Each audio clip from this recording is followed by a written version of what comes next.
Actuellement il fait froid, mais parfois il y a des choses qui nous réchauffent. Comme par exemple un comeback qu'on n'a pas du tout vu venir. Alors aujourd'hui on va parler musique, on va parler évidemment chansons, on va surtout parler K-pop. Mais avant tout, n'hésite pas à lâcher un like, t'abonner et activer la cloche. C'est parti.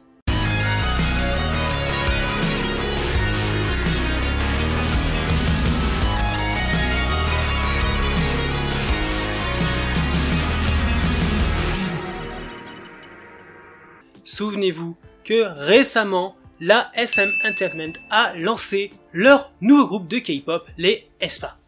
Avec un titre qui était rythmé, coloré, que honnêtement c'est un coup de cœur. Que ce soit le groupe ou même la chanson, un complet coup de cœur pour moi.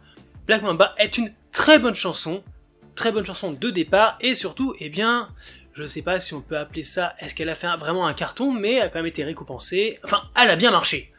C'est pourquoi on ne s'attendait absolument pas à ce que les aespa reviennent avec leur nouveau titre.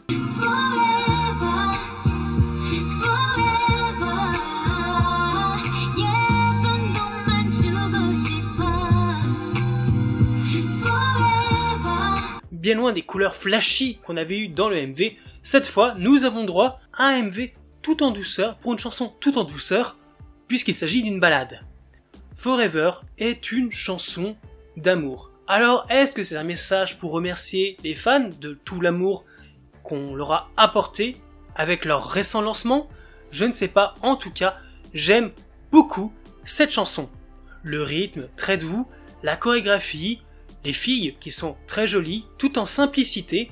Clairement, c'est une chanson qui fait plaisir. Elle est intéressante, elle s'écoute très facilement, et malgré le fait qu'elle ait une connotation très Noël, alors qu'on est en février, bah c'est une bonne surprise, encore une fois. Tout le concept se base autour des filles qui sembleraient dans une boule à neige qui est regardée à travers l'espace digital par leurs avatars. Donc le thème, surtout le concept des aespa avec leur avatar digital est respecté. Ça c'est bien, au moins on est relativement pas perdu. Par contre, quel est le lien entre Black Mamba et Forever? On ne sait pas trop. On est plutôt sur une chanson d'amour. Ça parle vraiment, je t'ai rencontré, on a passé du temps ensemble, tu es parti, reviens-moi, je t'aime, enfin voilà. Vraiment une chanson d'amour, une chanson qui fait du bien au moral, qui réchauffe le cœur. Hein, et comme je l'ai vu qu'il fait froid, c'est pas du luxe. Là encore, la fille, tu m'en tous, il n'y a pas de fioriture, il n'y a pas de grands gestes, tout est très fluide, très aérien, et ça fait plaisir à voir, c'est un plaisir pour les yeux, c'est un plaisir pour les oreilles, leurs voix sont somptueuses. Oui voilà, je pense surtout que cette chanson a été faite pour bien montrer leur capacité vocale. On peut vraiment entendre chacune d'entre elles chanter. Je pense à un rythme égal, ce qui fait que on les découvre beaucoup plus, et ça montre encore une fois leur capacité, ce qui est très bien. Je n'ai pas fait que regarder le MV, qui est tout en simplicité encore une fois, j'ai regardé aussi quelques stage performances. Et les deux que j'ai vus, c'est-à-dire le stage performance Glitter Snowball Version et le Cozy Winter Cabin.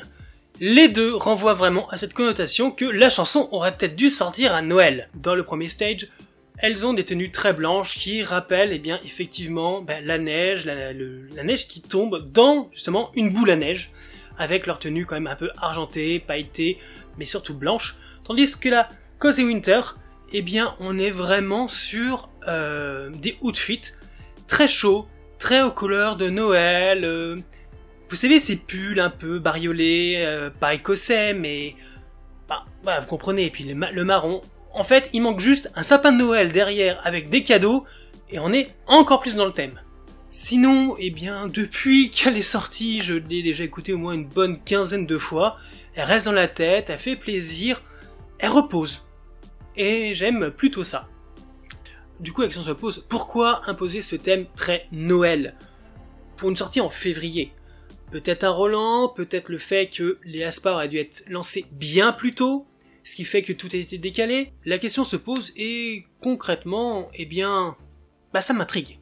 Petite anecdote, récemment les aespa ont été invités lors d'une émission de radio où elles ont révélé que le fait que Taeyeon les ait mentionnés est déjà un grand accomplissement pour elles. Et en passant, Kalina est juste magnifique encore et toujours. c'est ma bias. Elle m'émerveille, elle me charme vraiment. Voilà. Mais toi, dis-moi dans le commentaire ce que tu as pensé du titre, pour qu'on en discute, et on se retrouve bientôt pour une prochaine vidéo. Bye!